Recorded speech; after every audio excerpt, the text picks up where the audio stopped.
My name is Victor Ajanoku. I'm a teacher from SDA. My advice goes to the students of secondary schools in the Gambia. We actually discovered that most students are very much afraid of figures. Figures is always a problem. But I just advise them that I want you to make figures something that's your friend. And when you do that, you are not going to regret it, because most of the problems in the world can be solved when you understand mathematics. Because technology also involves the use of figures. So students find it very difficult to mix figures together with some other theoretical aspect of it. But I'm telling you that the foundation of every nation that is a highly developed country is mathematics and sciences. So if you imbibe the culture of working with figures every day of your life, you are not going to have any problems. You might think it's just coming to class and adding 2 plus 2 to 3, but it's more than that. There's more to mathematics than what you think about. So my advice is that you should try as much as possible to try your best, and don't be afraid of figures. So thank you very much. My name is Joseph Oyibo. I'm from Scan 8 Senior Secondary School, Brufut. I just have a little contribution to make towards what the earlier speakers have just pointed out. I'm sorry to put it this way. Gambega has been doing all that is possible within his best and means to support this program. But I want to appeal to the Ministry of Basic and Secondary Education to try and call other, sponsors on board, especially for the upper basic schools, for the junior secondary school level, and a different sponsor for the lower basic school, at least to, provide some form of relief, if I may put it that way, and make the job to be easier for Gambega to, to push on. Thank you very much. Thank you very much. We would now allow the Permanent Secretary, Mopsy, to say something in response to your comments and observations. I think I will start with the last comment, and that is to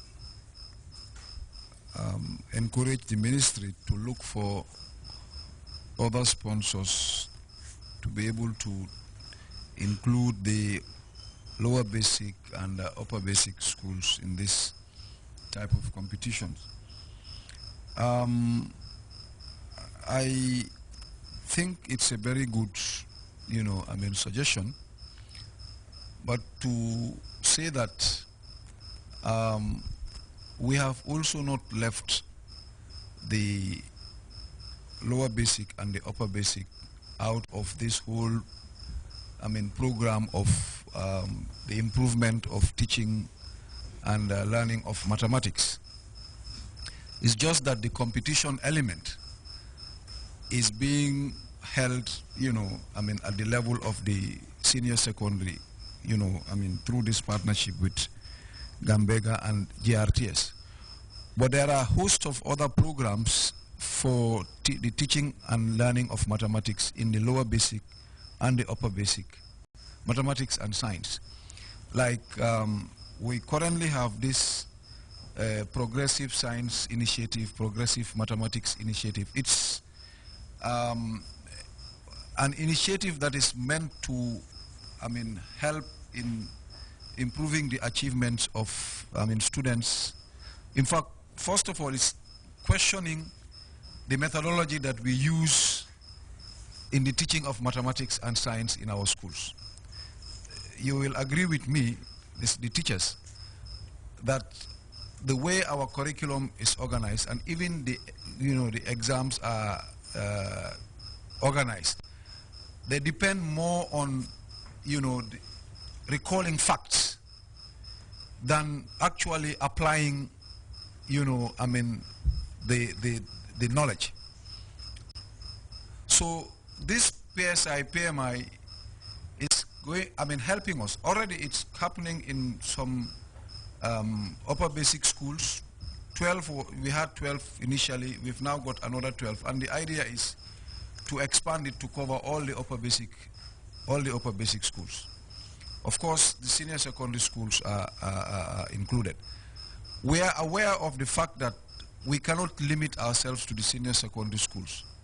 But again, resources will not allow you to take on board all the schools at the same time. That's why strategically we start with one level and then move gradually to the others. But it's not to say that nothing is being done about, the situation at the other two levels.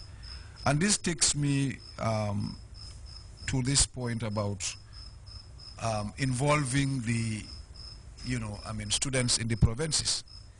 Maybe Mr. Job can give you more details, but one of the limitations is that some of those schools in the provinces are not actually offering pure science for a variety of reasons. It could be teachers, it could be, the absence of laboratories, But we are happy that since 2012, that's last year, we have started receiving Gambian teachers that we sent to the university to be trained to go back and teach in the senior secondary schools. Whilst we are looking at, getting these students from the provinces to participate, we need to address those things or issues that are preventing them from actually participating. And it's mainly to do with the teachers, facilities that should be there for them to be able to participate. But I think Mr. Job will give you some details of those schools that have been earmarked for, from the rural area to participate in this, competition. There was this issue of the foundation of students in grade 10. You see, when you follow debates in education, I'm sure if you brought in a university lecturer, the university lecturer would tell you the students that are coming from senior secondary school don't have a very strong foundation. You engage the teacher from the upper basic, who will tell you that the students coming from the lower basic don't have a strong foundation. So it's like each level is saying that what I am receiving from the previous level is not up to scratch. But I think as educationists, our challenge is, if these gaps are identified, we must find ways and means of filling those gaps. And you see, as teachers, those of us who receive students from, let's say, grade 9, with aggregate, let's say, 42, and by the time the student comes out of grade 12, he or she gets 6 credits, 5 credits. For me, that teacher and that student has, covered more grounds than the teacher who has received somebody with aggregate 6, and then that student coming out with 8 A's. So these are facts about our profession. You will have to, I consider it as value addition. People talk about value addition in agricultural commodities, but there is supposed to be value addition in the students, that we receive. So this is part of the education debate. Any level, and if you don't believe me, test it. Go and engage a university lecturer about the quality of students they receive from grade 12. They will tell you they are not up to scratch. You engage a senior secondary school teacher, will tell you what we are receiving from grade 9 is also not up to scratch. You engage the upper basic school teacher, the same thing. What we are getting from grade 6 is not up to scratch. But apart from, trying to address the interconnectedness of the curriculum between this level